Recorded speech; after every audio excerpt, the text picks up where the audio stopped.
Bom dia. Bom dia, Fernando. Tá me ouvindo? Agora sim, tá me ouvindo? Também. Então pronto. Então agora o Instagram deixou eu fazer mesmo. Puxa vida, hein? É muita emoção, né? Puxa vida, Fernando. Ai, ai, a gente Ei, vai. meu amigo. O pessoal aí que vai assistir vai entender aí, pedimos desculpa, mas o Instagram não estava colaborando com a gente, né? Não é brincadeira, não. Madrugamos hoje, estamos prontos aí para a live, mas o Instagram não queria nos ajudar. É, Meu amigo, bom dia. bom Mais dia. uma vez aí, muito obrigado, viu, por você aceitar o convite aí em participar. Estamos aí ao vivo aqui no Reúbe Talks, episódio 6, conforme eu tinha prometido, de trazer profissionais que realmente atuam na área aí com Reúbe. Eu sempre brinco que aqui não terá papagaio de Reúbe, né? Quem fica só falando e contando história de Reúbe não vai aparecer por aqui. E eu só realmente convido profissionais que têm capacidade técnica e que principalmente atuam com o Reúbe na prática também, que entende sobre território, tem contato com a prefeitura. E aí, é claro, né, Alvin, eu não poderia deixar de te convidar. Mais uma vez, muito obrigado. Eu vou fazer uma breve apresentação sua aqui, para a gente logo entrar aí no nosso bate-papo. Perfeito. Para quem não, na verdade, me apresentando primeiro, para quem não me conhece ainda, meu nome é Fernando Guedes, de formação sou advogado. Hoje atuo na área do imobiliário, né, especificamente, e principalmente em REURB. Hoje, 95% do meu tempo é atuando em REURB. Presto consultoria para prefeituras, estou aqui na Zona da Mata de Minas Gerais, e também tenho um escritório no qual o meu foco realmente é o direito imobiliário. Mas o que eu gosto mesmo, além de advogar, é fazer negócio e ver as coisas acontecerem, né? Então a Reúbe realmente se encaixou aí e eu estou muito satisfeito em atuar nessa área. Vou conversar agora com o Dr. Braulio Fonseca. O Dr. Braulio Fonseca possui aí 20 anos de experiência em projetos de planejamento territorial, tendo coordenado planos diretores municipais em diversos estados do Brasil entre 2022 e 2024. Atuou na criação do programa Minas Inteligentes e a primeira lei estadual de cidades inteligentes do país, em parceria com a Assembleia Legislativa e o governo de Minas Gerais. No setor privado, trabalhou no planejamento de grandes projetos de infraestrutura, mineração e hidroenergia. É líder do grupo de pesquisa de longa duração em cidades inteligentes, cofundador e conselheiro científico do IGTEC, diretor de tecnologia e inovação do IBRF e também mentor e cofundador da startup Ideia City Tecnologia. Pesquisador no projeto ProAntar, que desenvolve pesquisas no continente antártico, geógrafo em formação, mestre em análise ambiental e doutor em planejamento territorial, atuando há 15 anos como professor de cartografia e topografia na UFMG e há 8 anos no programa de pós-graduação em análise e modelagem de sistemas ambientais da UFMG. Braulio, quase que eu fiquei sem fôlego aqui para apresentar seu currículo, mas às vezes eu esqueci de alguma coisa. Nas horas vagas a gente trabalha, né, Fernando? E ainda faz live, né? E ainda vamos ter para fazer uma live. É isso mesmo. O Braulio, eu achei assim, interessante, que tenho certeza que vai ser esse bate-papo, né? Porque eu vejo que nós estamos em dois extremos, digamos assim, né? Eu atuando com REURB, e quando a gente fala em regularização fundiária urbana, é regularização, então, apagar um incêndio, resolver o que já está posto, né? Chegar lá para o município, para o gestor municipal, e falar assim, olha, e aí? E geralmente, como no Brasil acontece, né? Eles deixam sempre para a última hora, então, ou me procura porque tem algum problema com o Ministério Público, ou algum morador que vai fazer uma solicitação lá para regularizar e fica sabendo da lei, mas também temos algumas prefeituras que ainda bem que temos alguns prefeitos aí, prefeitas conscientes, e que me procuram para regularizar, sabendo da REURB, das suas implicações da não aplicação da lei no seu município, enfim. Mas quando a pessoa me procura, é porque realmente a situação já está posta, né? Já temos um problema lá para resolver. E o seu caso, pelo que nós já conversamos aqui, a gente já sabe, é um outro extremo, né? O seu caso a sua atuação é planejamento territorial, a pessoa vai procurar você como profissional para entender melhor o município dele, para planejar ali no futuro. Então, eu queria já começar nesse ponto aí para você explicar um pouco aí da sua atuação aí junto às prefeituras e os trabalhos que você faz nos municípios aí, no instituto também, como você falou. Perfeito, Fernando. O vídeo deu uma caída aqui. O celular deu uma caída aqui, mas vamos lá. Perfeito, Fernando.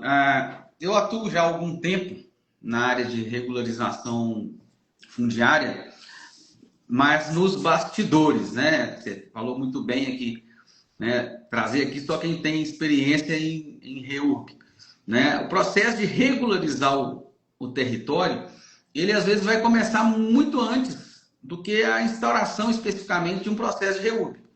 Né? Então, é exatamente aí nessa seara que eu estou atuando. Tá? Eu atuo já há algum tempo com planejamento territorial e urbano, né? Já para municípios, prefeituras. Ajudei a criar uma legislação no estado de Minas Gerais, que é o programa Minas Inteligente, participando com outros profissionais, né, numa curadoria técnica junto à bancada municipalista, né, que veio a culminar com o programa Minas Inteligente, que é uma lei guarda-chuva que está ali dentro, né, incorporado toda uma série de iniciativas do governo do estado que permitem, por exemplo, o BDMG financiar projetos para melhoria das cidades, e inclui nessa legislação, e numa cartilha que nós criamos, todo um capítulo de planejamento territorial. Né? Porque um processo de REURB, ele começa com a constatação de um problema. Né? Ele começa com a constatação que eu tenho áreas urbanas formais e áreas urbanas informais. Sim. E o momento que a gente tem acesso a isso, né? É claro que existem processos de REURB que vão começar independentemente de um planejamento territorial, de uma visão mais macro, tá? Mas aqui eu estou falando de uma situação que seria uma situação ótima, né? Ou seja, quando você vai organizar a casa, você vai organizar o planejamento do seu município, você revisa ali um plano diretor, e no diagnóstico, né? E quem me conhece sabe que eu gosto muito de fazer analogia com a medicina, né? É quando você faz um check-up médico para fazer um diagnóstico geral, que você às vezes descobre um problema ou outro. Uhum. Né? Então, que nem sabia que existia, né? Que nem sabia que existia, exatamente. Então, tinha um problema silencioso, né? Nós vivemos um problema silencioso para a maioria das pessoas, porque as pessoas não entendem muito bem de leis de terras, leis que falam sobre o território. Então, elas acham que podem construir de um jeito na área rural como na área urbana, parcelar. Então, as pessoas não sabem muito bem, nós não temos uma educação para o territorial. Tá? Então, assim como por muitos anos, né, ficamos batendo na tecla da educação ambiental, nós não temos a educação para o territorial. Né? Essa educação, por exemplo, né, a falta dessa educação, por exemplo, é o que vai permitir toda uma sorte de impactos ambientais. Porque se você deixa núcleos urbanos informais acontecendo ali, né? Quem vai levar água, quem vai coletar esgoto, como vai acontecer isso? Acontece de forma, como eles dizem, né, orgânica. Uhum. E aí você vai pegar a água de subsuperfície, sai cavando aquele tanto de poço artesiano. Quando você assusta, você já tem ali 2.000 residências, todas informais, e seria praticamente até impossível quantificar o impacto disso no ambiente. Tá? E é exatamente no momento ali que a gente está diagnosticando o território, e uma oportunidade para isso é geralmente a revisão ou elaboração do plano diretor, é que a gente vai mapear todos esses núcleos urbanos informais, ali nos termos da legislação da REURB. Então é naquele momento que a gente começa a chegar para o paciente, né, e falar, olha, você tem um probleminha aqui, isso aqui precisa ser tratado, não vai ser... Né? Como se fosse o clínico geral ali naquele momento. Quando a gente está fazendo o diagnóstico do território, vamos o clínico geral. Olha, você vai ter que procurar aqui um doutor do território aqui, que é o doutor Fernando Guedes. Né? Exatamente, vai ter que procurar ele aqui. Vou te indicar ele aqui, ó. Vai ter que procurar o doutor Fernando lá, porque esse problema aqui é ele que vai te ajudar a resolver. Nós identificamos o problema aqui. Então, quando a gente está ali no âmbito do planejamento territorial e urbano, quando a gente faz o mapeamento da cidade, a gente mapeia aqueles núcleos urbanos, aí eu vou começando a perceber, olha, tem o perímetro urbano legal do zoneamento aqui, mas isso aqui é a área rural hoje.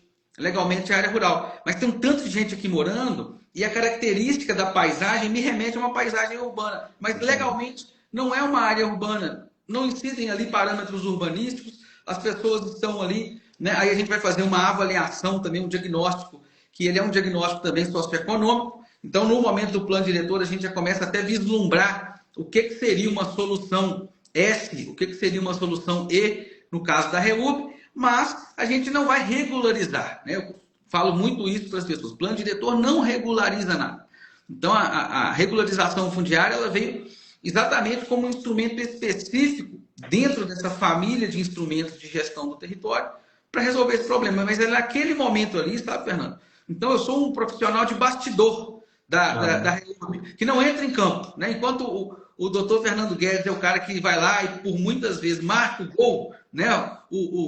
O Márcio Sakai cruza, faz o escanteio, bate o escanteio, o Fernando vai lá e faz o gol.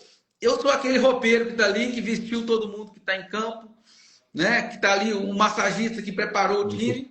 Na hora que precisar, você entra, né? Na hora que precisar, entra, mas aquela coisa, às vezes o time ganha o título, mas ninguém nem vai lembrar, mas está tudo certo, faz parte, né? Faz parte do processo. Então, eu falo que eu sou um agente coadjuvante da REURB, porque muitas vezes eu estou ali preparando o território, né? Quando a gente está revisando um plano diretor, planejando o território, é que a gente identifica esses problemas ali no diagnóstico territorial e indica, olha, isso aqui, quem vai curar isso aqui tem nome, o plano diretor não regulariza isso, a gente não cria falsas esperanças, né? E indica lá para regularização fundiária. Né? Muitas vezes também isso acontece quando a gente está fazendo o cadastro territorial multifinalitário. Vamos mapear todos os núcleos, todos os núcleos urbanos. E aquele núcleo ali não está exatamente dentro de uma área urbana. Então, isso aqui é indicado para regularização fundiária. Então, meu caro, é basicamente nessa seara, né? É basicamente nesse meio que eu atuo, né? Dentro do planejamento e da gestão do território, não diretamente, mas como uma espécie de coadjuvante ali nesse universo da regularização fundiária. A gente está sempre identificando e apontando, né, e diagnosticando. Ó, a solução para isso aqui é lá são os remédios da REURB. O tratamento aqui é regularização fundiária urbana. É isso aí. Eu vou voltar a alguns pontos que você falou aqui que eu achei importante, né, Brau? Em relação ao seguinte, hoje nós temos em Minas, tenho certeza que você tem conhecimento disso, né, de diversas frentes de financiamentos para municípios fazerem REURB, né? Então, hoje, um município que não quer fazer REURB, ele não vai fazer porque realmente ele não quer fazer. Porque hoje nós temos vários programas em andamento, em disponibilização para os municípios, temos vários profissionais aí que prestam consultoria, empresas, então não tem desculpa hoje para não fazer REURB, né?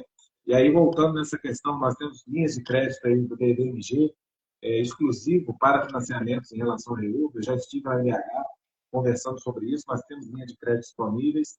Nós temos também o programa Minas REURB, né?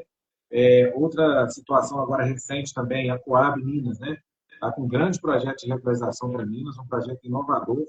Então, você que é munícipe, que é um gestor municipal, não tem desculpa mais para fazer REURB. Entre em contato aí, Coab, Minas REURB, procura uma linha de crédito do BNDES, que com certeza não tem como não fazer REURB mais. Mas aí a gente volta, né, como eu brinco, volta uma casinha atrás aqui, porque é o seguinte, se não tiver lá um município que pelo menos entenda que ele tem um problema, e aí esse link que a gente faz, né, dos nossos trabalhos aí, se o município lá, o gestor, não olha para o município dele e abre mesmo um mapa ali do município para entender o que ele tem nas mãos, né, o que ele tem de área urbana, o que ele tem de imóveis e núcleos urbanos informais fora da malha urbana, que também podem ser feitos REURB, né, porque muitas vezes, algumas situações que eu já percebi, é que às vezes o prefeito, ali, o gestor municipal, fica nessa situação, né? Ah, mas eu tenho uma área ali e com isso eu não posso fazer REURB, porque é uma área rural, está fora da área de expansão urbana. Bom, o que a lei fala, nós sabemos que, desde que ela tenha características urbanas, né? Tem ali um habitat, tem pessoas morando, tem características urbanas ali, a gente fala também na regra da infraestrutura essencial, né? Água, luz, energia elétrica ali, e também uma questão de esgotamento, ou até uma fossa séptica, mas enfim, tem um amontoado de pessoas, só para o pessoal entender, realmente pode ser feito um REURB, não tem que ficar com esse receio. E aí é onde justamente eu vejo em muitos municípios, né, que eu atuo, porque o meu foco hoje é em municípios pequenos, de população aí de, no máximo, 20 mil habitantes. Então, a gente consegue sentar, né, conversar com o prefeito e com os outros órgãos, explicando ali primeiro, abre aí no computador, deixa eu ver no computador aí como que é o seu território. E aí a gente conseguir entender isso. Mas, e aí volta, para primeiro você buscar uma verba e até participar dessa questão, você precisa entender no seu município, até para você priorizar. Tem situação, por exemplo, de um município que eu estou atuando, que o prefeito chegou para mim e falou assim, olha, eu quero fazer tudo. Quero fazer tudo de uma vez, o município inteiro, mais ou menos aí uns 5 mil habitantes que tem no município. E aí eu sempre falo, né, a questão toda é que querer fazer tudo, sim, eu acho que é importante e é muito bom o gestor municipal que tem essa visão. Mas realmente existe a questão das prioridades. Primeiro porque, como aí a gente fala, né, precisa entender o território que ele tem, entender ali quais são as prioridades, né, e tem questão de mão de obra, de tempo, que a gente depois vai comentar um pouco sobre isso. E aí, quando a gente fala em urbanismo, quando fala em planejamento territorial, tem municípios que nem sabem o que é isso, né? E aí começam os nossos desafios e por onde precisa realmente ter uma conversa. E outras questões também, que a gente sabe que municípios aí não têm um plano diretor, ou se tem, está desatualizado, e aí eu vou passar a bola para você para falar sobre isso, que é uma realidade hoje, pelo menos nos municípios aí que eu presencio, que eu estou trabalhando, né? Que muitas vezes o município não tem, ele tem uma visão só por cima, mas ele, de fato mesmo, ele não sabe ali o que tem no município, de forma da malha urbana, área de expansão urbana, não tem uma visão muito clara sobre isso. E aí eu queria já te perguntar, Grau, em relação a isso, esses municípios aí que você atua, né, nesse município pequeno, inclusive, que não é obrigatório o plano diretor, né, o que você sugere ali, o que você aplica também na prática em relação a isso? Perfeito, Fernando. Você citou um caso, né? Você ilustrou um cenário aí, você desenhou um cenário muito interessante que me faz lembrar de um caso que eu ajudei a conduzir, que eu coordenei, que foi o caso do município de Guapé, lá no Lago de Furnas, né? Então você imagina um território que é banhado pelo Lago de Furnas, e no caso de Guapé, a maior parte da lâmina d'água do reservatório de Furnas está no município de Guapé. Tá?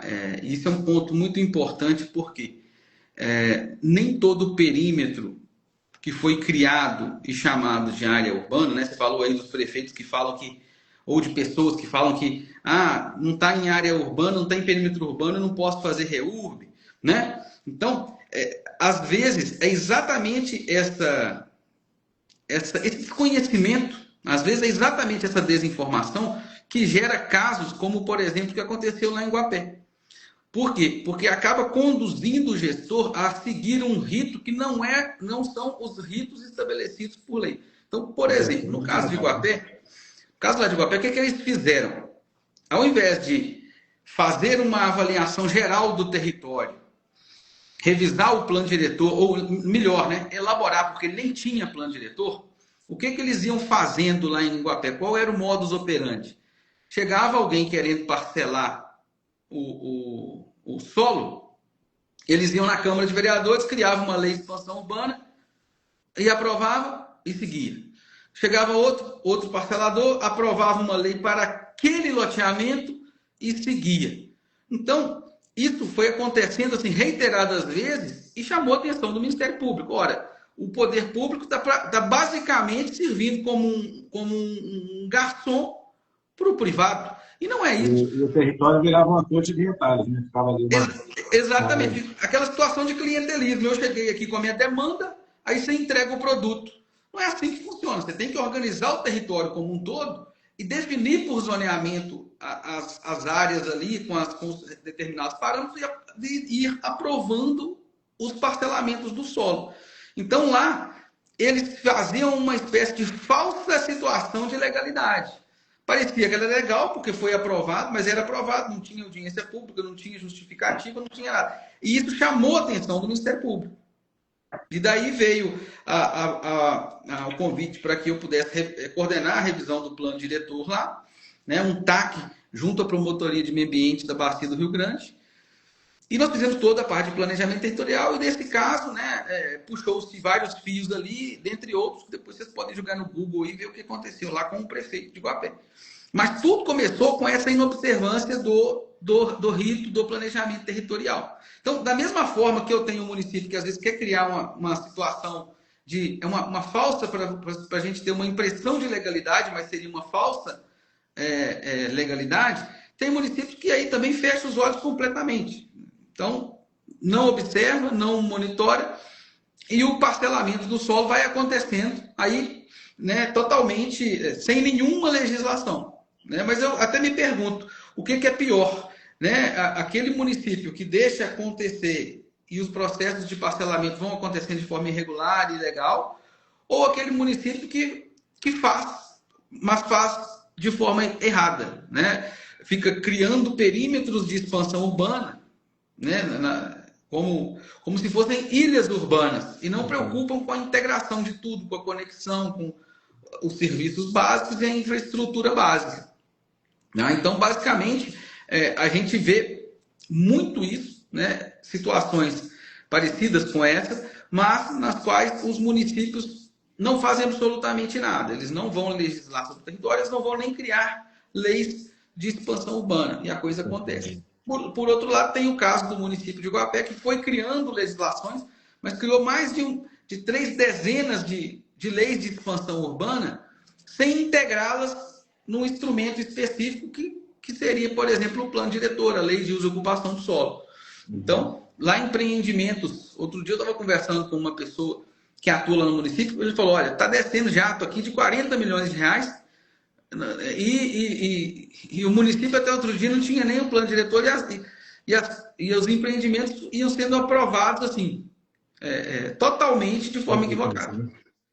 E depois vem a mancha, né? A mácula, que é esse TAC, tem toda essa questão midiática, né? Que acaba afastando os investimentos. Então, você negligenciar essas situações no seu município, né, como eu costumo dizer, é um repelente de investimento. Sendo que a gente tem que pensar o plano diretor como um instrumento de atração de investimento. Né? A REURB, na medida em que ela vai trazer segurança jurídica, na medida em que ela vai colocar os pingos nos is e as coisas no lugar, ela é um instrumento de atração de investimentos para o município, porque mostra que aquele município está preocupado em ter o território regularizado, sem ficar olhando para trás e apontando o dedo no que aconteceu. É o olhar para frente, sabe, Fernando? É sempre esse olhar para frente que nos remete, por exemplo, às ações de monitoramento do território. O que você tocou é um ponto importante também, que eu acho que você deve concordar, é que a maioria dos gestores, primeiro, eles realmente não buscam informação, né? E eu acho que, como gestor público, né, como um prefeito ou prefeita é um administrador da cidade, ele tem que olhar isso por cima mesmo no território dele, né? E às vezes ele fica com muito medo, ele fala, não vou mexer com isso, que pode envolver o Ministério Público, pode atrair para cá coisas que eu não quero. E às vezes eu tenho essa impressão, ou por falta de informação, porque também pode ser que ele não tenha conhecimento ali, mas às vezes por medo mesmo, fala assim, não vou mexer com isso não. E aí vai deixando aprovar uma lei ali, um núcleo ali que vai nascendo um loteamento, na verdade.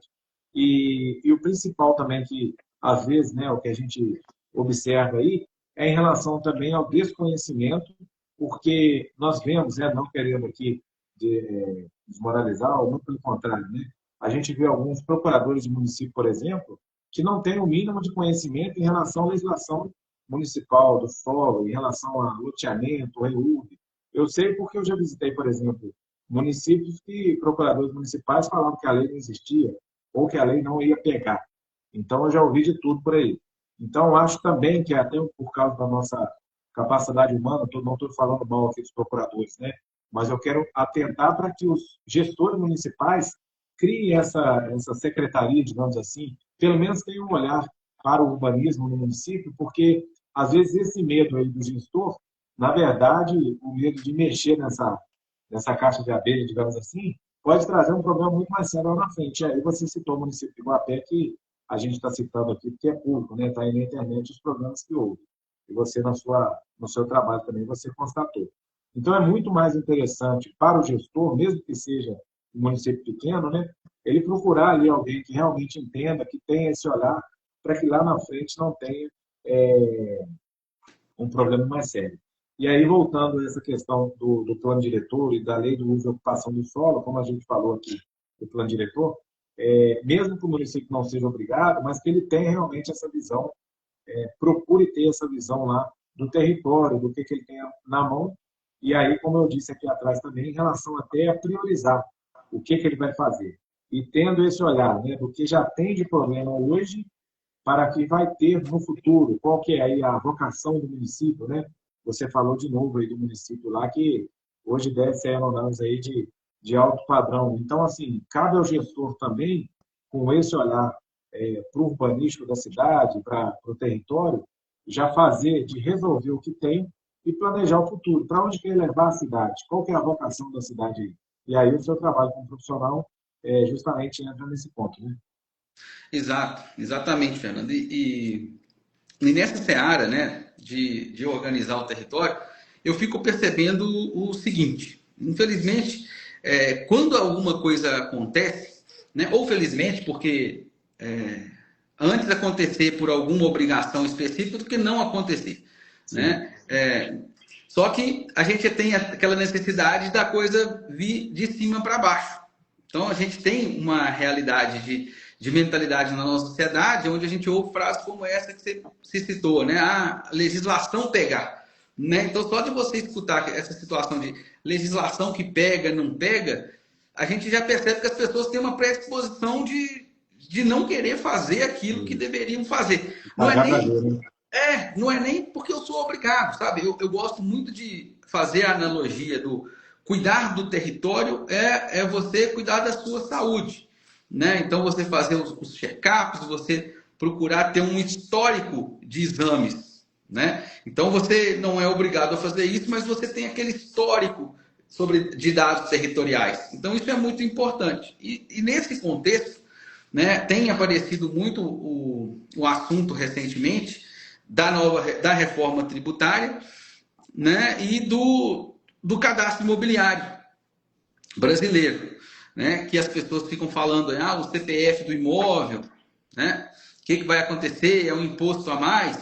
Então, tem que, às vezes, usar desse artifício, né, de um imposto para as pessoas, às vezes, pararem para pensar o que é isso, né, o que é essa estratégia. Então, eu vejo com um olhar de esperança, principalmente, né, no caso do cadastro imobiliário brasileiro, mas não pensando em questões tributárias, até mesmo porque elas já existiam, né? O imóvel ele já tinha ali o que a gente pode chamar de CPF, que era o seu índice cadastral, que cada prefeitura tinha que fazer. Só que agora você vai ter uma cobrança que vai vir da Receita Federal, você vai ter um sistema para integrar tudo, né? Toda a parte tributária territorial, que é o Sinter, e eu fico muito esperançoso nos efeitos paralelos disso. Para além das questões tributárias, eu vejo que nós vamos ter um efeito muito benéfico, que é o efeito que a gente vai ver no planejamento do território. Um efeito dominó que vai forçar o gestor a olhar para aquilo, né? Exatamente. E aí é quando você olha, sabe aquele momento que você vai fazer aquele exame, que você ficou protelando, que aí você vai descobrir um problema no time correto que vai te salvar a vida lá na frente? Então, agora, quando a Receita começar a cobrar, né, que os municípios tenham ali estabelecido seu mapeamento cadastral imobiliário, né, porque para você chegar no cadastro imobiliário brasileiro, você tem que fazer um cadastro territorial multifinalitário, amarrado no sistema geodésico brasileiro, bem nos moldes do que diz ali a portaria 3242 de 2022, na época lá o Ministério do Desenvolvimento Regional, hoje ligado ao Ministério da Cidade. Essa portaria ela já existia desde 2009, né, com a portaria 511, com uma participação muito interessante dos colegas lá da Universidade Federal de Santa Catarina, do Instituto Federal de Santa Catarina, ajudando a difundir, a divulgar, né, essas estratégias de cadastro. E agora a gente vem ver essas duas instruções normativas da Receita amarrando tudo isso. Tá? Então eu vejo que isso, no médio prazo, isso vai permitir que os municípios, né, façam isso para cumprir uma obrigação tributária, mas o efeito, né, vamos dizer, um efeito colateral benéfico disso vai estar no planejamento do território, na medida em que os municípios vão ter que fazer esse mapeamento, esse acompanhamento, né, dos imóveis, e na medida em que eles forem sendo regularizados, eles vão acabar entrando nessa base de dados do cadastro imobiliário brasileiro. Né? Eles vão passar a existir para o cartório também. Eles vão passar a existir para a Receita Federal, para a Secretaria de Fazenda. Né? Então, eu vou conseguir ter uma visão do território de fato, né, legal. Porque até então, hoje, a gente consegue entender e saber, por exemplo, quão o território está ocupado é quando, às vezes, a gente usa... Né, tem um projeto de uma inteligência artificial que mapeia toda a projeção horizontal de telhados. Todos os telhados. Não pega pavimento, mas pega pelo menos telhado. Dá para a gente ter uma ideia, uma estimativa de quantidade de área construída. E quando a gente sobrepõe esse dado ao zoneamento oficial, a gente consegue ter uma noção criar um índice de irregularidade fundiária, entendeu? E agora, com o cadastro imobiliário brasileiro, isso vai ser realçado. Isso vai ser realçado, porque o município vai começar a cadastrar e vai começar a perceber essas defasagens. Né? Assim como eles já percebem eventuais defasagens relacionadas, por exemplo, à população. Né? Vários prefeitos, agora no censo 2022, não contestaram o IBGE com base nos dados do DataSUS. Né? Então, eu tenho aqui no meu DataSUS aqui 65 mil pessoas, mas o IBGE está falando que eu tenho 49.800 habitantes. E aí eles ficam doidos, porque passou da linha de 50 mil habitantes, já abre um tanto de janela de possibilidades de investimento. Né? Exatamente, eu consigo acessar recursos que antes eu não acessava quando eu tinha menos de 50 mil habitantes. Então, é só quando você percebe o que pega aqui, o que une essas duas situações? A questão financeira.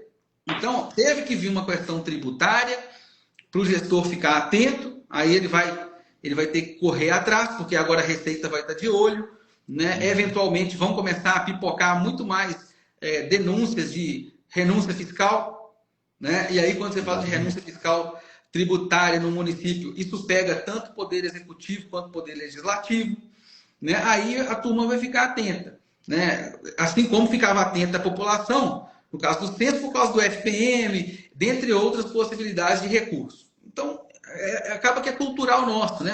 Eu falo que o mesmo autor da frase que diz, né, entre aspas, a lei não pegou, é o mesmo autor da frase que fala que o brasileiro só fica atento quando pega no bolso. É isso aí. Então, infelizmente, mas aquela coisa, uma malice que vem para o bem. Ninguém quer pagar imposto além, e eu não estou falando aqui que é além, basicamente aquilo que está devido, aquilo que é devido, aquilo que é justo, que já está estabelecido há muito tempo, mas agora, né, vai ficar, né, as possibilidades de você burlar impostos territoriais, as possibilidades de você deixar de cobrar impostos territoriais, elas vão ser reduzidas, elas vão se reduzindo a partir desse momento. Ano que vem a gente já vai começar a sentir o efeito quando a Receita começar a cobrar a implementação de fato, né, do cadastro imobiliário brasileiro. Né? Então eu vejo isso com bons olhos nessa medida, sabe, Fernando? Uhum. E nós vamos ter efeitos colaterais positivos disso no planejamento territorial, na exposição da necessidade de regularização fundiária, porque aquele agrupamento, né, aquele núcleo urbano informal, ele não pode ficar fora do cadastro imobiliário brasileiro. Então, eu entendo que essa iniciativa da Receita, ali com o cadastro imobiliário brasileiro, isso vai gerar demanda por regularização fundiária. Uhum. Eu vejo que isso vai, sabe? Vejo que isso vai obrigar, né, o gestor a olhar para o território dele. Né? Exatamente.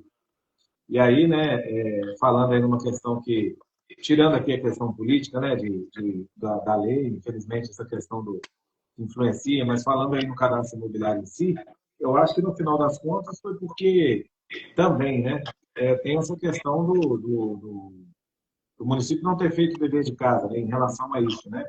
E infelizmente entra mesmo, né, a questão política, não estou aqui falando ser a favor ou contra esse cadastro, mas o fato é que realmente vai obrigar aos municípios a olhar para o território deles de outra maneira. Porque aí eu te peço até que, para concordar aí, ou discordar de mim, mas o que eu entendo é que o CIB, né, o Cadastro Imobiliário Brasileiro, vai forçar a integrar as informações que estavam soltas, ou às vezes nem tinham, né? Porque às vezes tinha uma informação do cartório, a prefeitura tinha outra informação, mas não havia essa sincronicidade ali. Eles não conversam, porque realmente é a realidade hoje de fato, né? E aí vem naquela frase que eu uso lá em casa, né? Quem não aprende pelo amor, aprende pela dor, né? Já que não houve essa conversa aí do território, cartório, município, infelizmente vai ter que a lei vai ser obrigada a fazer agora. E aí, voltando, né? Que realmente aí, até reforçando aqui para você falar um pouco disso, mas o que realmente o CIB trouxe, o Cadastro Imobiliário Brasileiro, vai ser essa integração dessas informações, né? E aí eu acho, né, eu acredito mesmo que realmente a Reúbe vai ser uma realidade cada dia que passa mais importante aí como instrumento para trazer esses núcleos urbanos informais à regularidade, né? E agora de forma obrigatória, porque o município vai ter que ter em mãos o que ele tem de informação, o que ele tem no território, o que ele tem de área ali irregular ou que não tem, e trazer isso para a regularidade, né? Então, queria que você falasse um pouquinho dessa questão do cadastro imobiliário, por gentileza.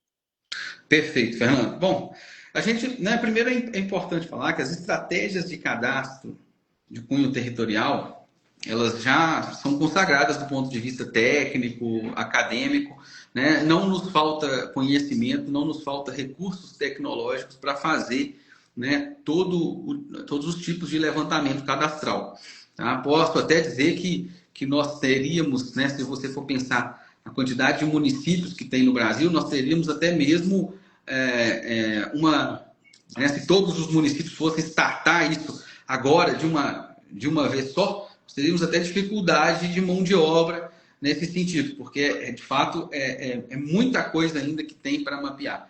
Mas existem iniciativas, né, que já começaram no passado, que são muito louváveis, e a gente já vê casos, inclusive, de situações que deu certo. Então, por exemplo, as estratégias de cadastramento e mapeamento, né, e registro de imóveis no âmbito rural, que começaram ali com a lei de georreferenciamento de imóveis, né, obrigatoriedade de você delimitar a reserva legal, né, se você for parar para pensar, antes de 2010, estou falando de 16 anos atrás, antes de 2010 era impensado você chegar e falar, eu tenho aqui uma base de dados aqui com todos os imóveis rurais, né? Eu estou falando do cadastro ambiental rural, né? O CAR.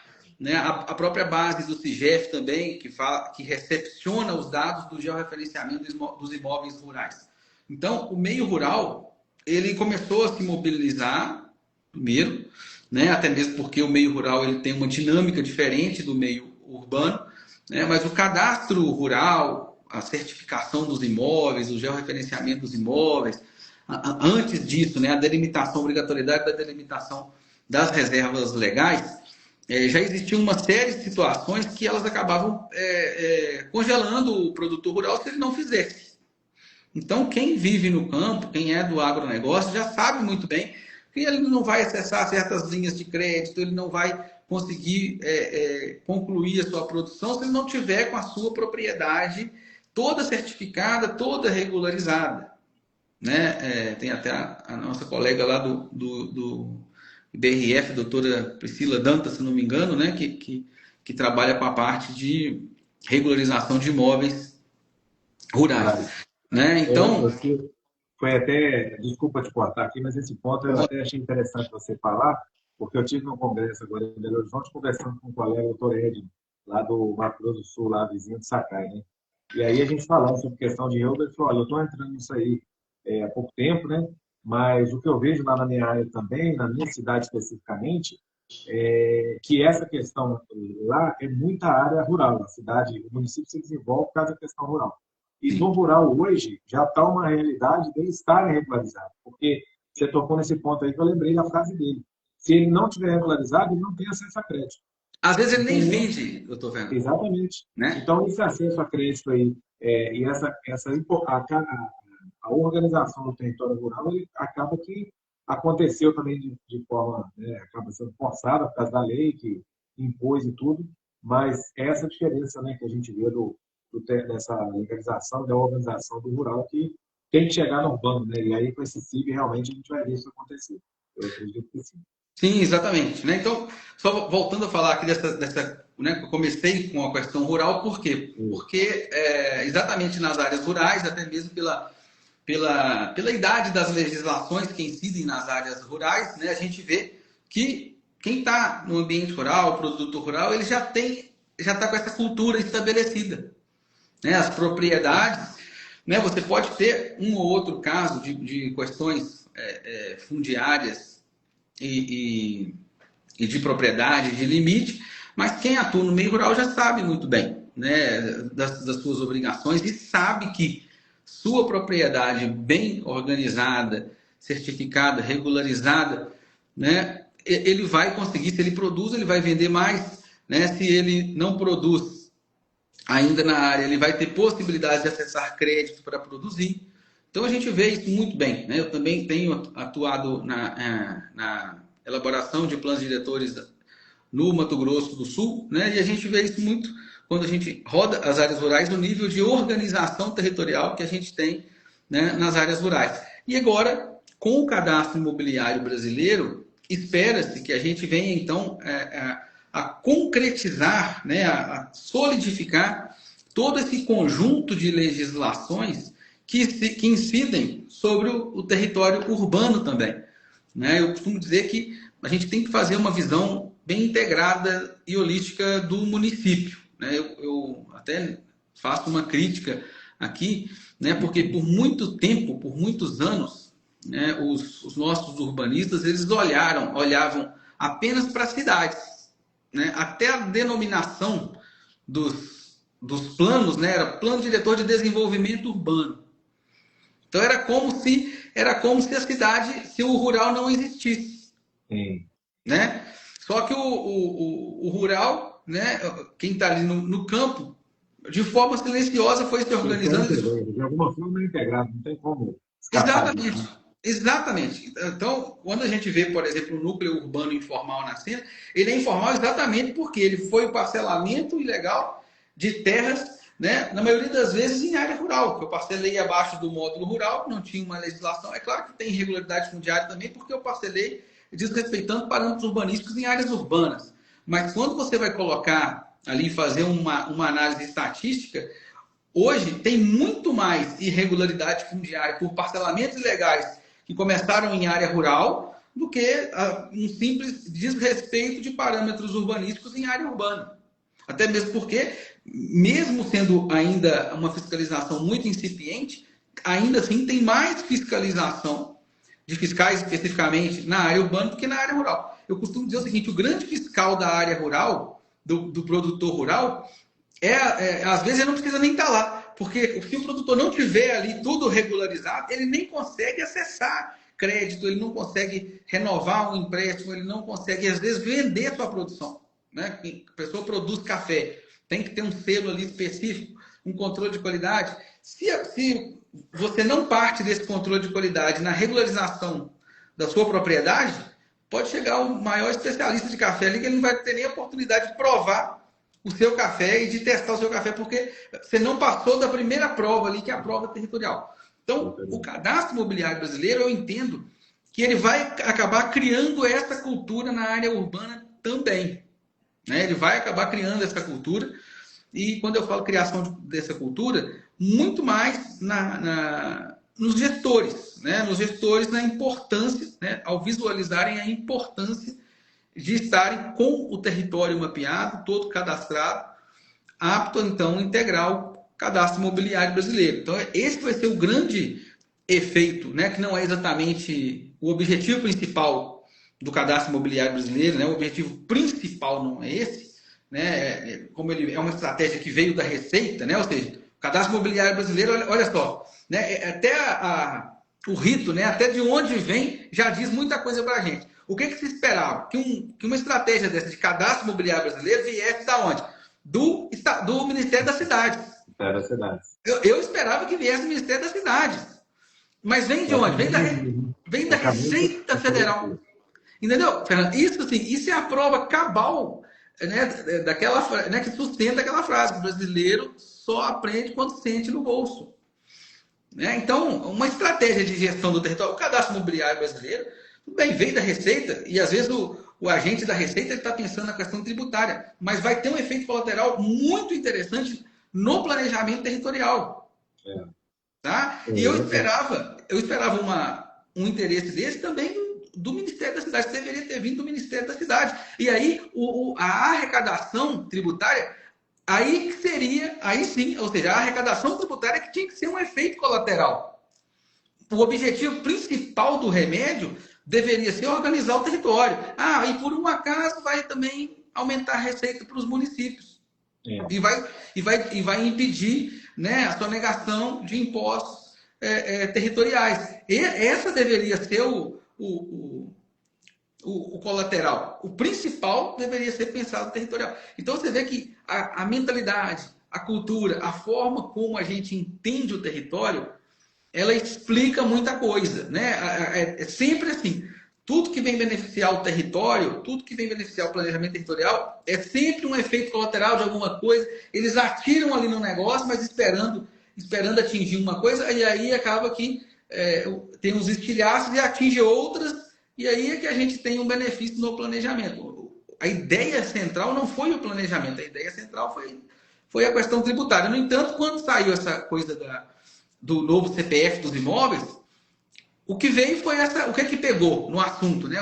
Por que isso penetrou a sociedade? Porque foi, você vai pagar mais imposto, a questão do imposto. É só isso que lembram. Ninguém pensa nos investimentos que deixam de entrar. Quando o seu território não está regularizado, né? Quando você não consegue pegar um empréstimo, às vezes, para ampliar sua casa, um financiamento para estudar um filho, para comprar uma máquina, para investir, né? Você não tem nem o documento do solo, que você pisa, né? Então, como é que você está? É como se você não existisse. Só que isso não sensibiliza o nosso povo, assim como sensibiliza, por exemplo, você pagar, às vezes, 10 centavos a mais em alguma coisa. Né? Lembrando que em 2012, você lembra a confusão que foi tremenda por causa de 20 centavos. Né? Eles falavam, não é por causa de 20 centavos, mas começou ali. Né? Aumentou um pouquinho a passagem de ônibus, o povo fica revoltado. Então, é pelo dinheiro que você vai pegar as pessoas. Né? Então, eu vejo que esse efeito colateral do cadastro imobiliário brasileiro, dentro do planejamento territorial, vai levantar, né? Vai jogar luz para uma série de situações que a gente fica sempre batendo na tecla. Então, a maioria das pessoas vão, inclusive, conhecer regularização fundiária por causa das demandas do cadastro imobiliário brasileiro. A gente reforça aqui, pelo menos da minha parte, que eu sou contra aí mais impostos, mais aumento de impostos, né? E olha que eu estou falando porque eu fiz pós em direito tributário, é uma área que eu tenho muito apreço, sabe? Mas o problema não é o tributo, né? Que a gente sempre falava na faculdade, nas pós, nas aulas. O problema é o que fazem com o dinheiro do tributo, né? Mas o tributo não é o vilão. E aí a gente fala de novo aqui que, infelizmente, foi o caminho que tinha que ser, né? Como você bem falou, isso tinha que ser sugerido, né, pelo Ministério das Cidades, tinha que ser sugerido por uma outra, digamos assim, essa proposta tinha que sair de uma outra porta, e não da Receita Federal, que, na verdade, a Receita Federal pensa em arrecadação, né? Mas que, no final das contas, o que vai acontecer na prática é isso.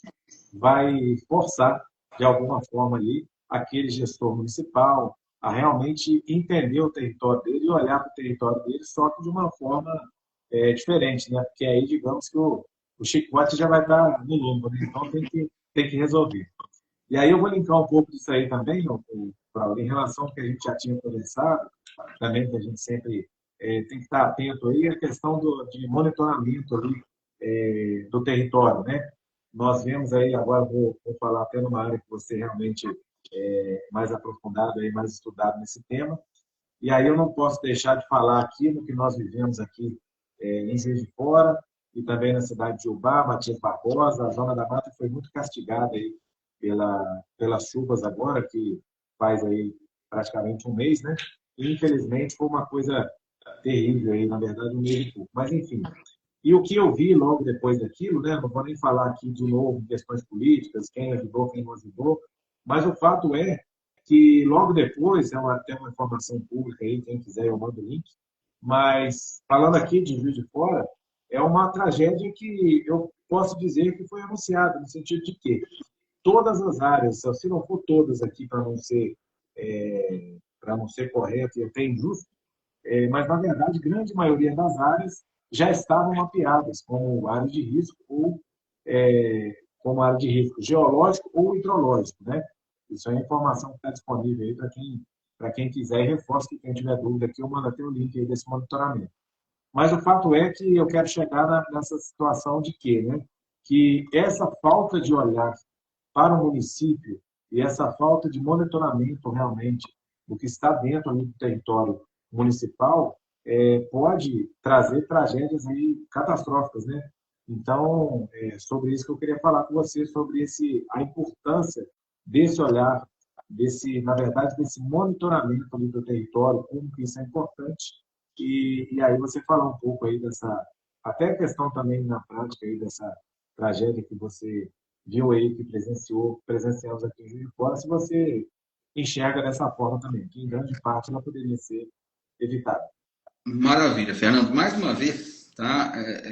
Quem me acompanha aí, quem já viu a audiência pública que eu faço a condução, eu esqueço o professor, o pesquisador, o acadêmico, e eu gosto de falar para que as pessoas possam me entender. Do PhD a quem não tem nenhum estudo formal, possa me entender. Tá? E o primeiro território que todo mundo tem contato é o território do seu próprio corpo.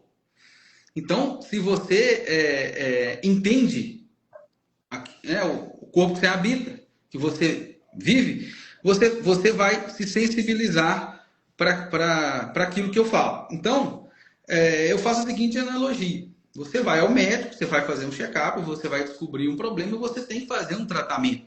Você pode se tratar com um médico numa UPA, lá em Venda Nova, você pode se tratar com um médico no quarto andar do Sírio-Libanês ou do Albert Einstein. E se você não fizer a sua parte, não vai acontecer. Né? É cidadania, meu cara, é direitos e deveres. Tá? Não tem essa aqui. Então, um médico por si só, por melhor que ele seja, ele não vai te ajudar. Hoje nós temos toda sorte de equipamento, de tecnologia, mas eu preciso ter um diálogo. Eu preciso que as pessoas tenham um entendimento, né? E quando eu falo as pessoas, muito mais dos gestores do território. Tá? Por quê? Quando eu implemento um plano diretor, quando eu legitimo um núcleo urbano informal, eu preciso monitorar, eu preciso garantir que um lote de 120 metros quadrados não vai virar 2 de 60 da noite para o dia, né? E a gente sabe muito bem como as coisas acontecem, né, Fernando? Tem lá um cidadão que mora numa determinada cidade, aí de repente chegou o final de semana, ele recebe um parente lá na casa dele, está lá fazendo um churrasquinho, ele mora lá num lote que foi legitimado lá, 120 metros quadrados, e fala, cidade bacana, hein? Aqui tem oportunidade de emprego e tal. Eu acho que vou vir para cá. Você não quer me vender aqui seu quintal, não? Tomando uma cerveja no final de semana, é assim que acontece. Tá, aí o cara tá precisando de dinheiro, oferece, 30 tá bom para você? Não, 25, tá, então tá fechado. De repente ele compra metade do quintal do primo dele por 25 mil e já tá passando uma cerca. E isso acontece assim, ó. Tá? Da noite para o dia. E é claro que é humanamente impossível, e é claro que às vezes o nascedor da coisa é também impossível até para a própria tecnologia. Né? Ou seja, a resolução temporal, a frequência com que isso acontece, esse fenômeno acontece, é muito rápida. Né? A pandemia está aí para não nos deixar mentir. Eu que tenho esse olhar treinado para o território, tem algumas rodovias que eu sempre passo, que eu vi, Fernando, assim, de julho de 2020 a julho de 2021, que eu fiz o exercício, eu vi núcleos urbanos informais nascendo na margem de várias rodovias. Eu vi isso acontecendo em municípios que a gente trabalhava. Né? Camanducaia, por exemplo, onde tem o distrito turístico de Monte Verde, exato momento da pandemia, nós começamos a revisar o plano diretor de Camanducaia em julho de 2020. E foi uma decisão muito acertada. Nessa oportunidade, eu fiz uma audiência até com o juiz da comarca. Enquanto tinha promotor de justiça aqui em Minas Gerais mandando parar processo de revisão do plano diretor, o juiz da comarca, o promotor da comarca, estavam incentivando de forma sábia, porque é no momento de crise que você tem que pensar para frente. É no momento de crise que você tem que olhar para o futuro. Os municípios que pararam na pandemia e ficaram só olhando para o controle do vírus, eles tiveram grandes problemas depois de cunho territorial. Principalmente no que diz respeito a controlar processo de parcelamento ilegal de terras em área rural. E a gente viu isso lá em Camanducaia. Região turística, o pessoal chegava de São Paulo ali com grana, aí era 100 mil para cá, 2 mil metros para lá. Então você conseguiria comprar lotes com valor muito barato, obviamente, né, parcelamento irregular em área rural. Né? Então teve uma localidade lá que era nascente dos rios que abastecia boa parte da região metropolitana de Campinas. E o pessoal estava parcelando e pipocando tudo. Eu falava que a gente estava passando por uma epidemia silenciosa no territorial. Né? E depois da regularização dessas áreas, né, quando isso começou a acontecer, lembrando que a REUB é uma coisa que veio 2 anos antes de estourar a pandemia, ou seja, a REUB é uma menina de poucos anos de idade ainda, né? É uma criança, né? Então, ela está amadurecendo. Tem muita gente que ainda não a compreende, né? Mas ela está amadurecendo na cabeça das pessoas. A REUB nasceu tem pouco tempo. Então, pelo menos do ponto de vista legal, né, gente? É claro que para ter uma lei em 2018, ali, pessoas já estavam pensando isso muitos anos antes, né? Então, é claro, falando do ponto do marco temporal da legislação. É isso. Né? Então, a gente começou a perceber que não era só legitimar, eu precisava monitorar. A gente precisa monitorar. Então, como esse caso que eu ilustrei aqui, que é assim que acontece, é muito rápido o processo de parcelamento ilegal do solo. Então, a necessidade hoje de você monitorar território com satélites de alta resolução temporal, com imagens feitas por drones, com imagem de radar, com câmera 360. Hoje a gente já tem inteligência artificial que consegue pegar, detectar mudanças nessas imagens. Então a gente tem uma série de ferramentas hoje capazes de nos ajudar no monitoramento do território.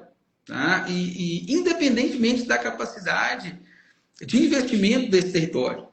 Tá? Inclusive a gente tem construído soluções muito interessantes para alguns municípios. Eu posso até dar exemplo de um município que eu atuei em 2022, que foi Igarapé, na região metropolitana aqui de Belo Horizonte. Né? Lá eles conseguiram, a gente começou por uma estratégia de gestão do território, que foi o cadastramento territorial e a revisão do plano diretor. Com o recurso que eles arrecadaram a mais, só atualizando a área construída, com o que eles arrecadaram a mais, não mexeu em alíquota de IPTU, não mexeu na planta genérica de valores, tá? Embora o cadastro imobiliário brasileiro vai obrigar os municípios a fazer isso, né? Mas na época não mexemos. Só com a atualização de área construída. Eles pagaram todo o investimento do planejamento territorial e ainda sobrou recurso para eles fazerem um programa de monitoramento do território.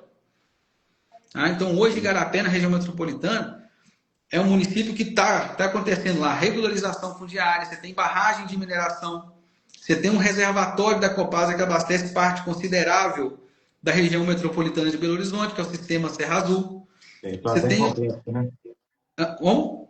Muito complexo o território. Muito complexo. Você tem, Fernando, 65% de Igarapé é uma área de proteção especial da Copasa e uma APA municipal.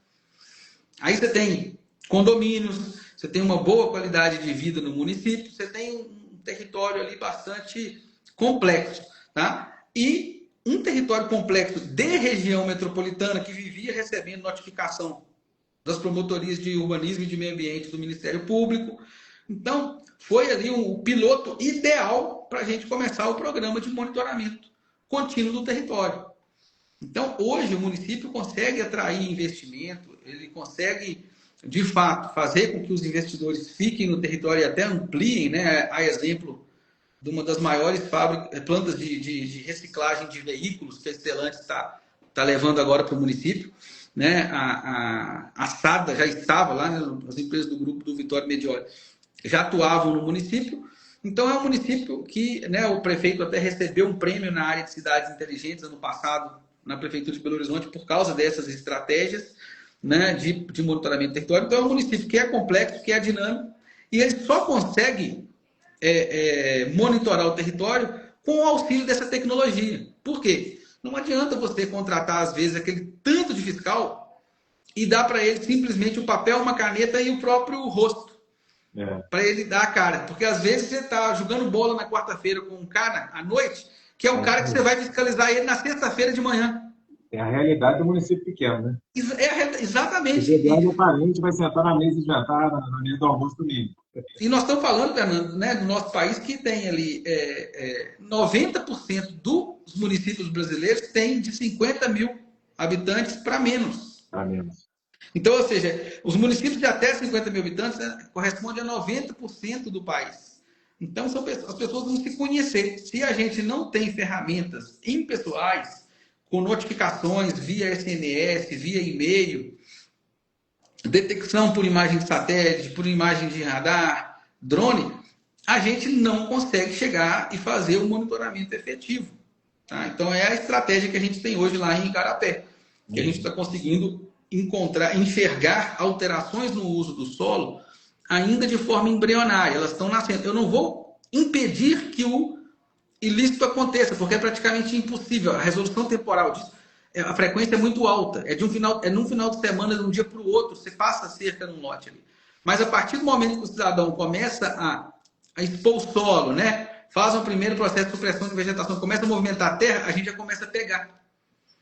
Então, você consegue pegar antes de uma obra acontecer. E aí a gente passa também com câmera 360. É possível usar câmeras 360, estilo as câmeras do Google, né? Do Street View da Google. Fazendo isso a cada 30 dias. Varrendo todas as ruas do município. Então, a gente vai conseguindo ter um retrato fiel do que está acontecendo. Quando você cruza imagem de radar, de satélite, de drone, imagem terrestre, você consegue fechar uma equação das áreas que têm maior dinâmica de regularidade territorial, urbanística. Aí consegue pegar a questão de posturas, de obras, monitorar parâmetro urbanístico e parcelamento. Então, hoje, o monitoramento do território ele é fundamental. Aí, até entrando, estendi muito a minha resposta, mas ainda respondendo a segunda parte da sua pergunta, Fernando, sobre o monitoramento e sobre as áreas de risco. Né? Todas essas estratégias, elas vão servir também para eu conseguir monitorar as áreas de risco. Né? Lembrando que eu tenho risco quando eu tenho a presença do ser humano. Né? Se eu não tenho a presença do ser humano, eu tenho apenas uma susceptibilidade. Então, quando eu exponho a pessoa a uma área suscetível, eu crio risco, exatamente, eu vou criar o risco. Então, assim, essa lógica, né, da criação das áreas de risco no Brasil, né, de como que isso se desenvolveu, elas têm ali várias raízes, tá? Elas têm vários fatores que a gente pode explicar. Tem uma explicação que a turma gosta de dar, que eu sou extremamente contrário, que eu não acho que é por aí, tá? Que eu não acho que é por aí, tá? E, na verdade, o que seria essa explicação que eu não acredito nela, que eu acho que é uma falácia, porque a gente não é científico, né? A gente não consegue medir e mensurar isso do ponto de vista científico, né? Que é aquela explicação de que se eu tenho pessoas em áreas de risco é porque eu tenho pessoas vivendo em condomínios fechados, né? Ou seja, aquela história de colocar... Exatamente. Colocar tudo em quem não tem, né? Para cada 10 pessoas em vulnerabilidade social que existem, isso é porque tem ali tantas pessoas em situação de riqueza. Né? Eu querer colocar a culpa, né, em quem produz riqueza, em quem gera emprego e renda. Essa é a maior falácia. Né? O dia 1º foi ontem, né? Então, em homenagem ao dia 1º de abril, essa é a maior falácia que já contaram, tá, Fernando? A riqueza é a responsável por criação da pobreza. Essa é a maior falácia, né? Acreditar que a economia é uma equação de soma zero. Essa é a maior falácia que já contaram na face da Terra. O Pinóquio, né, mor, né, que inventou essa mentira aí. Então, não dá para explicar a formação de área de risco com essa visão. Tá? A gente consegue explicar por uma série de outros fatores, mas a gente teria que fazer uma live em especial para isso. Tá? Mas, independentemente das causas, Fernando, tá? E da gênese, a gente pode monitorar. Tá? Eu sou muito dessa filosofia. É muito fácil, às vezes, criticar as pessoas do passado com o conhecimento que a gente tem hoje. Né? Lembrando que planejamento territorial no Brasil é coisa do início do século XX para cá. Então, nós ainda estamos engatinhando em planejamento do território. Tá? Se a gente pensar que lá no final do século XIX, a gente teve, né, a solução de um caso de um surto de cólera em Londres, simplesmente porque uma pessoa, que é o Dr. John Slow, resolveu usar uma planta baixa e marcar no mapa algumas ocorrências e fazer análise espacial ali com a sua própria inteligência natural, sua cabeça, né? E a gente não tem a cultura nem de usar planta, nem mesmo em papel. Isso é muito... Tem municípios que você chega e você não encontra nenhum mapa em papel. Não. Né? Então, é um fosso muito grande, é um abismo muito grande que a gente tem de lógica de planejamento. Então, vamos olhar para frente. Mas hoje nós temos, né, uma série de possibilidades de ferramentas para monitorar o território e para controlar essas áreas, tá? Para controlar essas áreas de risco. A gente tem uma série de possibilidades hoje no monitoramento, só que também, né, às vezes é negligenciado. Às vezes interessa para algumas pessoas também deixar as pessoas ficarem em determinadas situações, né, para depois alguém pagar de super-homem, para alguém pagar de salvador da pátria, né, enfim, tem de tudo. Tá? Mas dá para a gente monitorar essas áreas e dá para a gente retirar as pessoas dessas áreas que elas estão expostas ao risco. Eu te perguntei também, mesmo em municípios pequenos, né, com poucos recursos, mas dá. Né? Dá porque a gente consegue criar e equacionar isso financeiramente para o município, Fernando. Uhum. Tá? Dá para fazer uma série de estratégias, de metodologias, inclusive de baixo custo. Tá? Dá para a gente acessar repositórios de imagem de satélite, dá para a gente escolher, por exemplo, áreas mais dinâmicas ou monitorar núcleos urbanos específicos ali com maior risco. Eu não preciso fazer uma varredura de imagem para o município inteiro, para a cidade inteira. Então, se eu já começo por onde eu tenho maior dor, onde eu tenho maior problema, eu já estou fazendo a coisa acontecer. E, às vezes, o recurso financeiro para isso está ali, ó, debaixo do tapete, ninguém está vendo, que é exatamente o quê? O recurso que vem do imposto que você não arrecada. Entende? Você pode colocar um mínimo, né, de arrecadação num imposto do IPTU, por exemplo, e você mostrar com transparência para o seu cidadão, né, eu estou falando como se fosse um gestor, né, estou utilizando esse recurso aqui, que veio de uma fatia ali do IPTU, para fazer um monitoramento dessa área aqui. Tá? Então, se a gente fizer um planejamento, tá? Mais uma vez, eu gosto muito de fazer analogia com o cidadão, né? O corpo humano, a matemática financeira. Né? Você pode fazer tal coisa hoje? Hoje talvez eu não possa, mas se eu me planejar, se eu me preparar, no caso da gestão pública, né, eu tenho que deixar, pelo princípio da legalidade, eu tenho que deixar escrito em uma lei. Né? Então, se eu deixo escrito no plano diretor, na lei de desocupação do solo, né, tem muitos municípios, por exemplo, mineradores, que criam fundos específicos para colocar recursos da CEFEM. Então, existem possibilidades de você construir aquela situação. Você pode chegar, é como se fosse fazer um consórcio. Eu não consigo fazer isso agora, mas existe possibilidade de você financiar ou você ir criando caixa para você chegar lá. Tá? Se o gestor tem a intenção de fazer, ele consegue fazer. Ele viabiliza. Tá? Não tem basicamente nada na gestão do município, Fernando, que o gestor, se ele quiser fazer, ele não consegue fazer. Entendeu? Desde pegar um projeto redondo e apresentar para um deputado, para trazer uma emenda, uma extra-emenda, ir no ministério em Brasília, pegar um desses projetos aí, escrever um projeto bacana e captar recursos fora do país. Existe um tanto de verba, fundo que vai a fundo perdido, fora do país, tem um tanto de organismo internacional que tem recursos para investir em políticas de governança ambiental, social. Então, o que falta mesmo é ter essa vontade, tá? Porque eu mesmo já ajudei vários municípios a escrever projetos para captar recursos. Quando você levanta dados, você consegue, então, levantar o principal insumo para você captar um recurso. E aqui eu nem estou falando de Brasília, às vezes, e de emenda parlamentar, que também é importante. Isso está à disposição dos municípios, eles podem ir lá procurar. Só que se você chega para um deputado só com uma boa vontade, quando o assessor dele te ligar e te pedir uma série de documentos, se você não tiver para mandar, não adianta, a emenda não vai chegar, porque o Tribunal de Contas está de olho. Né? Então, você precisa que todas aquelas etapas ali estejam exatamente alinhadas. Eu estou apto a receber esse recurso. E isso começa pela vontade de fazer. Tá? E quando o município tem a vontade de fazer, ele vai fazer acontecer. Isso aqui é uma coisa que eu já vi acontecer em vários municípios. Você tem um gestor que tem a vontade de fazer, ele faz acontecer. E eu vou te falar, viu, Fernando, quando você decide fazer uma iniciativa como essa, que seja regularizar um núcleo, que seja monitorar uma área de risco, revisar um plano diretor, a quantidade de força contrária que vem que você não faz ideia. De repente começa a pipocar empecilho ali, aí você começa a mapear os cavalos de Troia que está dentro da sua prefeitura. Você começa a mapear lá, ó, isso aqui é um cavalo de Troia, isso aqui é um trojano daqueles ali bem instalados, ó, pá. Aí você começa a ver. É impossível a pessoa ir contra uma ação que vai beneficiar. Como é que é? É o fogo amigo, né? Gente que trabalha na prefeitura e que não está ajudando.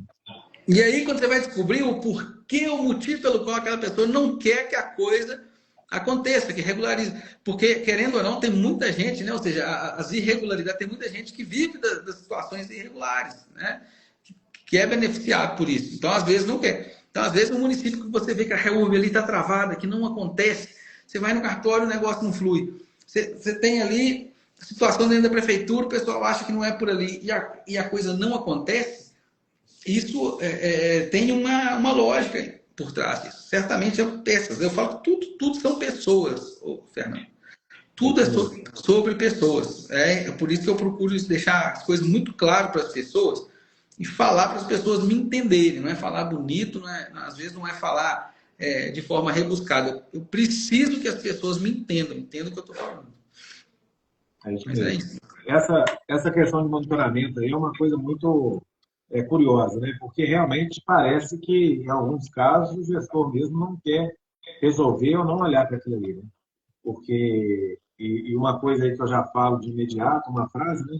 É que o gestor precisa de pensar como um bombeiro e pensar como um gestor. Ele tem que parar de pensar como, não, vou apagar incêndio, chegar na prefeitura e cada hora vem me cobrando as coisas. Ele tem que parar e falar assim, não, eu sou um gestor da minha cidade. Então, eu tenho que gerir isso bem, olhar para o território, olhar para as finanças, ser como um administrador, digamos assim. Né? Então, o prefeito tem que parar de olhar dessa forma, de pensar dessa forma. Tem que mudar a mentalidade para ser um gestor. Né? Porque a gente vê muitas questões nesse monitoramento que são casos, assim, gritantes. Não é possível que o município não tenha conhecimento daquilo, né? Porque realmente faz vista grossa e não quer enxergar. Você bem falou aí em relação de formação aí de núcleos, enfim, né? Eu também, pelas minhas andanças aí, tem meses aí que eu rodo 3, 4, já rodei até 5 mil quilômetros no mês. Então, a gente vê bastante coisa, sabe? Tem um município aqui perto, na minha região, que eu vejo que foi uma coisa muito curiosa. Foi justamente isso aí que você falou também em relação à pandemia, né? Que foi essa tragédia também que houve em relação ao território, porque aconteceu isso mesmo, né? Aquela pessoa que morava longe, veio para perto, e essa formação de núcleos que eu percebi também, nesse município específico, eu não vou, claro, falar o nome aqui, mas aquele foi se formando ali na beira da BR, e praticamente assim, aí quando eu vejo, fizeram um botequim, o camarada colocou um trailer lá para vender uma cachaçinha lá e tal, e se o camarada tropeçar ali virar essas costas dele, ele caiu dentro da BR, sabe? Então é impossível a pessoa não ter, o gestor municipal, o prefeito, a prefeita, enfim, não ter conhecimento disso, né? E aí cabe sim essa questão de monitorar, de olhar, de ter esse olhar. E outras questões que a gente vê até na normal aí, em relação a isso, né? Formações aí de algumas questões aí que acontecem no município, que realmente você vê que falta é vontade mesmo do gestor de resolver isso, né? Exato. Mas aí, Braulio, uma outra coisa que eu vi aqui que você falou, a gente nem estava aqui, digamos assim, no script, né, para falar, mas essa questão da IA, né, eu gosto sempre outro dia eu fiz até uma live aí com o Sakai falando sobre novas tecnologias, fui no evento em Belo Horizonte aí, também, né, que o tema era as novas tecnologias na Reúne, né? E aí eu queria que você, só para partindo aí, caminhando para o fim, para você falar um pouco sobre essa questão do que você vê de inovação aí dentro do seu trabalho e em relação a tecnologias e até inteligência artificial, né? Como que você já tem enxergado isso, algumas práticas e como que isso pode ser introduzido aí nos municípios e volta a falar dos municípios pequenos. Perfeito, Fernando. Bom, quando a gente fala de tecnologia, inovação, inteligência artificial, né, é um tema que eu gosto bastante, tá? Mas eu também preciso falar para as pessoas, né, que essas tecnologias elas não são de ontem, não, tá, Fernando? Muito menos de hoje. Tá? Para falar a verdade, algoritmos de aprendizado de máquina, né, algoritmos que funcionam com base no funcionamento de redes neurais, né, que são as redes neurais artificiais, autômatos celulares, já existem desde a década de 80. Tá? Eu vi isso aí outro dia, não sabia. Vou ver se eu Já existe. Eu, na minha graduação, em 2005, eu já usava um software feito pelo pessoal do Instituto Nacional de Pesquisas Espaciais, pelo INPE, lá de São José dos Campos, que é o Spring, que ele já tinha ali algoritmos de classificação automática, algoritmos de fazer análise de mudança, de detecção de mudanças no uso do solo, e você conseguir jogar isso para frente e até projetar para o futuro. Tá? Então, isso não é de hoje. Tá? A gente tem um software que a gente usa muito para fazer modelagem, para prever desmatamentos. Você pode prever até deslizamento de terra com ele. Que esse software ele foi criado, né, foi fruto de uma tese de doutorado que aconteceu em 1998. Foi até um colega de departamento que já aposentou, um professor que eu inclusive trabalhei com ele há algum tempo, que é o professor Britaldo Soares. Ele desenvolveu um software chamado Dinâmica, né, na sua tese de doutorado, que ele fez na USP. E esse software, ele inclusive, né, participa de projetos de pesquisa internacional. Ele estava no grupo de pesquisadores que ganharam, né, o Prêmio Nobel Prêmio Nobel da Paz em 2007, se eu não me engano, né, pelas pesquisas na área de mudança climática. Então, esse software ele já tem algoritmos com base em aprendizado de máquina. Tá? E a gente vê falar de machine learning hoje, a gente fica maravilhado, né? Reconhecimento facial. Então, em 2005, eu lembro de eu classificando uma imagem de satélite, pegando a amostra na imagem, ensinando a máquina, mostrando para ela, olha, esses pixels aqui com essas respostas aqui, isso é floresta densa. Esses pixels aqui com essas respostas aqui, isso é solo exposto. Isso aqui é água. Isso aqui é pastagem. 20 anos atrás. Há 20 anos atrás, isso aqui é pastagem. Depois você roda o mapeamento e ele sai detectando, ele sai olhando os pixels. Ah, isso aqui o Braulio me falou que é floresta, então é floresta. Isso aqui é pastagem. E de repente ele entrega tudo mapeadinho para mim, com uma classificação automática. A gente já faz isso em sensoriamento remoto. Eu, pelo menos, já faço isso há 20 anos, há mais de 20 anos. Tá? Então, assim, tem nada de novo debaixo do sol e o pessoal fica lá naquela que todo mundo embevecido com inteligência artificial. Eu falo isso para as pessoas terem a noção do quão estamos e somos atrasados em relação a isso. E aí basta alguém pegar aquilo ali, embrulhar e colocar um perfume, você acha que é a última bolacha. Reinventar a roda, gente. A inteligência artificial aí. Isso aí já existe há muito... Meu Deus do céu. É impressionante. Como isso aí já tem há muito tempo. Tá? É claro que está sendo aperfeiçoado, a gente não tinha uma série de possibilidades. Meio difundido, né? Mais técnicas que estão sendo criadas, mas... Exatamente, não chegava para... Nada de novo debaixo do sol, né? Exato, mas é claro que não chegava para todo mundo, né? Eu estou falando, se você for parar para pensar, tá, Fernando, boa parte das tecnologias que a gente usa hoje na parte aeroespacial são tecnologias que começaram para a guerra, né? Eram tecnologias bélicas, né? Os satélites de alta resolução, né, aviões supersônicos. Tudo isso veio primeiro para fazer, né, para defender países. Depois foi sendo utilizado para fins civis, receptores GPS, GNSS e tudo mais. Então, né, dito isso, não são instrumentos tão novos assim, tá? Mas caminhando para essa lógica hoje de inteligência artificial generativa, de modelos que de fato aprendem e acessam dados na internet e depois cruzam essas informações, isso de fato nos ajuda bastante, tá? Porque hoje você consegue, né? O próprio ChatGPT faz isso, tem várias inteligências artificiais que fazem isso, tá? A gente consegue pegar vamos fazer uma lógica totalmente gratuita, tá? Então, às vezes, quem é da academia aqui vai achar até estranho o que eu vou falar, mas eu quero falar para quem está lá na prefeitura e que não tem recurso nenhum. Você abre lá o Google Earth, você coloca lá naquela linha do reloginho, timeline de imagens, você volta numa imagem lá em 2010, você tira um print de tela e salva isso, coloca lá, meu município 2010. Aí depois você coloca 2015, 2020, coloca uma agora 2024, entendeu? Aí você depois, o telefone caindo aqui, ó. Então você vai tirando esses prints da tela e depois você armazena isso. Né? Aí você vai armazenar isso lá e vai colocar na inteligência artificial. E você vai pedir para ele avaliar o surgimento ao longo do tempo de edificações e áreas construídas. Né? E você vai pedir para ele estimar quantitativamente o quanto que aumentou de área construída naquela região. Dá para você ter até uma noção de uma demanda por regularização fundiária. Se você jogar ali ainda, na mesma página da inteligência artificial, pode fazer isso no GPT. Você pega e joga lá também a planta do zoneamento e pede para ele identificar o que está fora e o que está dentro desse zoneamento. O perímetro urbano. Você pega uma planta de perímetro urbano, ele vai ler a planta de perímetro urbano, ele vai ver as coordenadas, ele vai pegar aquelas coordenadas que você colocou um arquivo KML do Google, por exemplo, você pode salvar em KML, colocar lá.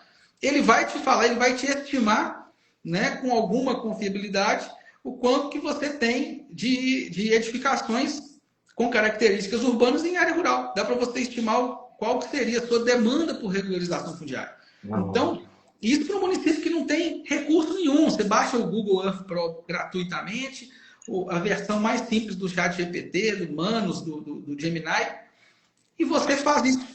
E você faz isso tranquilamente.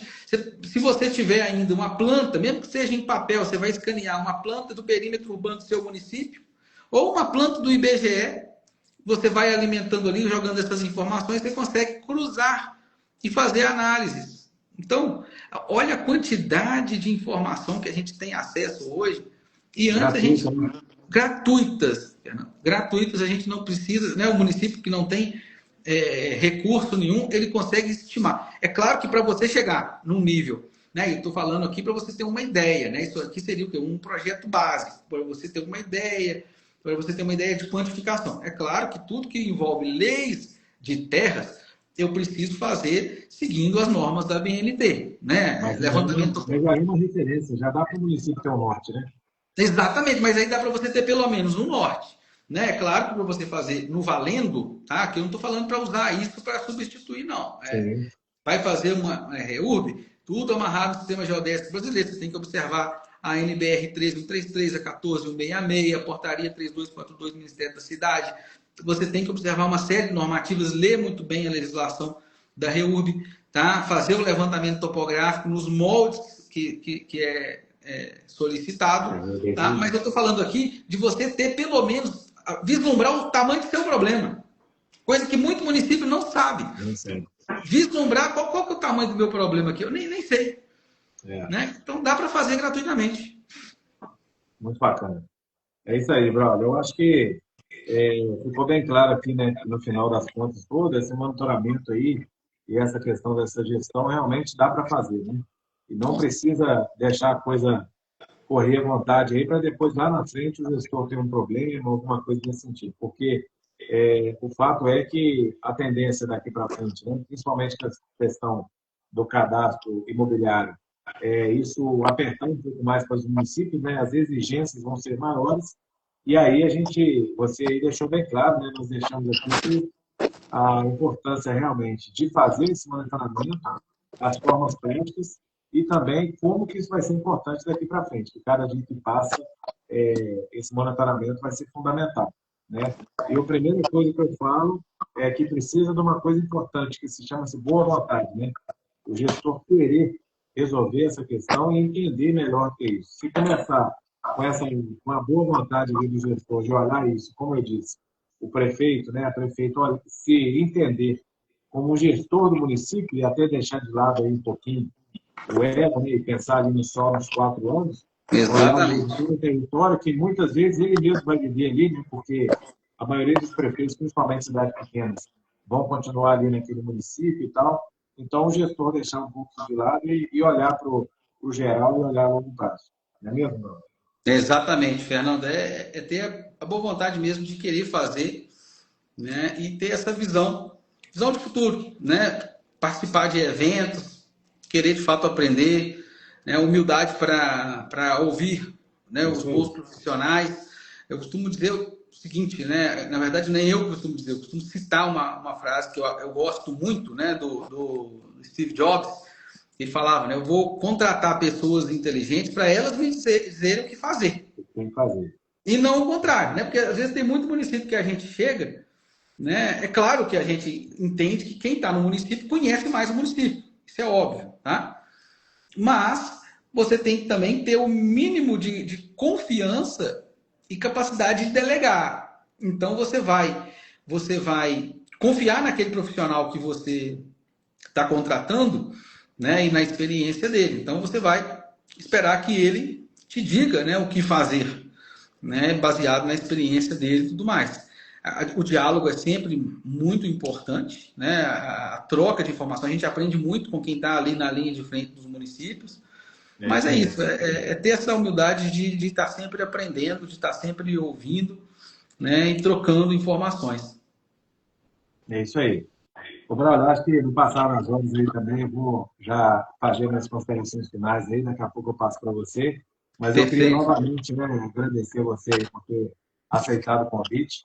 Você sempre agrega muito, né, com esse seu olhar, que eu acho importante, da academia, mas também na prática, né, questão de literatura, e conseguir fazer esse link, né, porque eu sempre digo também que existe o mundo ideal e existe o mundo real, né?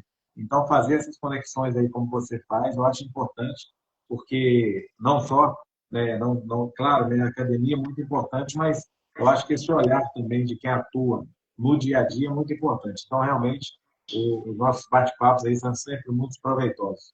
Queria te agradecer aí. Outra coisa que eu queria falar é que já deixamos claro aqui, né, que os gestores aí que querem se organizar e que querem atuar de alguma forma, seja organizando, ou seja fazendo reúno, nós estamos disponíveis aí, não é, Braulio? Que principalmente olhar, como vou repetir aqui, esse olhar prévio, né?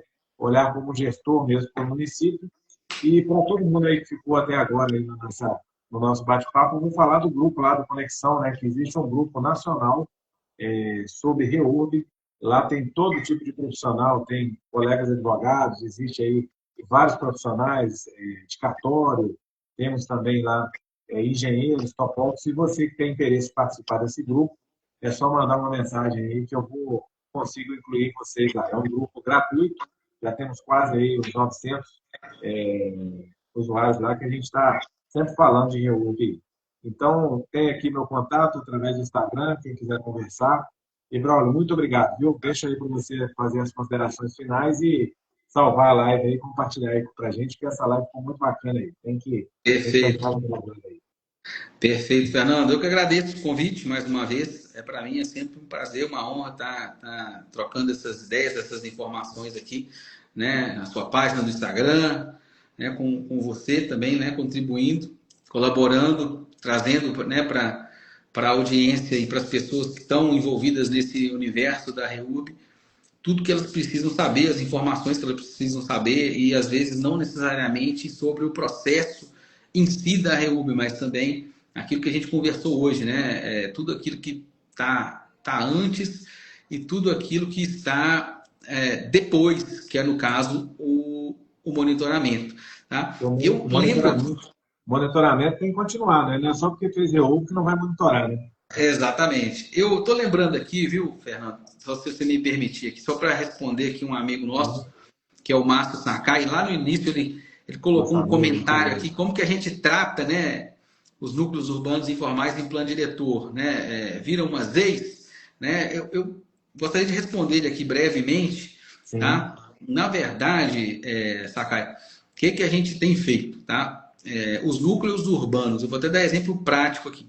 Tá? Tem um município no sul de Minas Gerais que a gente estava fazendo a revisão do plano diretor, que é São Tomé das Letras, e lá tinha um núcleo urbano informal muito bem posicionado, né, do ponto de vista geotécnico, solo, o núcleo estava muito bem posicionado, tinha boas características ali, áreas de pastagem no entorno. Ele era um núcleo informal que tinha totais possibilidades de ser regularizado. E assim foi, o município seguiu nesse processo. No plano diretor, no zoneamento, o que nós fizemos? Nós definimos ali aquela área como uma área indicada para a regularização fundiária, né? E aquele núcleo ele se tornaria, então, depois da REURB, uma área urbana legalmente. Só que como ele estava muito bem localizado, né? E se você pensar que esse município, o núcleo urbano dele está numa área que não seria uma área apta à expansão urbana, que está em cima de um afloramento rochoso, próximo de mineração e tudo mais, nós também definimos e projetamos no entorno desse núcleo a própria expansão e o crescimento da cidade. Porque era daquele tipologia de núcleo urbano informal, que ele só era informal por uma questão legal. Mas até o traçado das vias, as vias tinham até já traçados mais regulares. Então, era um núcleo urbano informal com características até de alguma formalidade. Porque se você fosse lá e não soubesse disso, você achava que poderia ser uma sede de um distrito, de um município, desse município. Só que não era. Então, esse foi um caso. Então, em alguns casos, que o município, que o núcleo urbano tem até possibilidade de crescer, aí sim, no plano diretor, não no núcleo urbano informal, mas no entorno a gente define área de expansão com parâmetros e tudo mais. Agora, quando o núcleo urbano está numa área de risco, não tem possibilidade de crescer, a gente indica para a REURB, né, como foi no outro caso, só que a gente estabelece ali um parâmetro que a gente chama aqui de zona de consolidação da ocupação. Ou seja, é uma área que a ocupação precisa ser consolidada ali. Vem a REURB e congela a área. Você não pode expandir mais porque não tem como, senão você vai colocar mais pessoas em risco. E aí a gente coloca também uma diretriz expedida de monitoramento em cima. Então é o que a gente tem trazido em plano diretor. Nós temos tratado esses núcleos urbanos informais desta forma. Então, e tem casos também que tem até possibilidade de você criar, expandir, por exemplo, zonas de interesse social.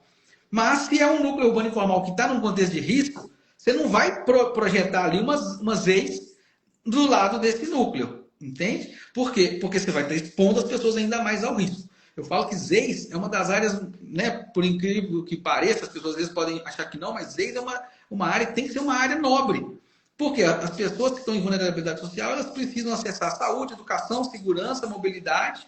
Então, se você coloca as ZEIS onde o Judas perdeu as botas, as pessoas que estão em vulnerabilidade social vão ter que gastar muito com mobilidade, para acessar os serviços básicos e tal. Então, esse é o grande exercício que a gente faz em plano diretor. Negociar para que eu tenha a alocação de uma zona de interesse social onde as pessoas vão ter acesso aos serviços urbanos de uso coletivo, educação, saúde, segurança, né? Acessar a escola, acessar posto de saúde, ter acesso ao transporte público. Senão não faz sentido eu vou colocar às vezes, né? Ou seja, você já está devendo, eu vou te arrumar um negócio, você vai dever ainda mais?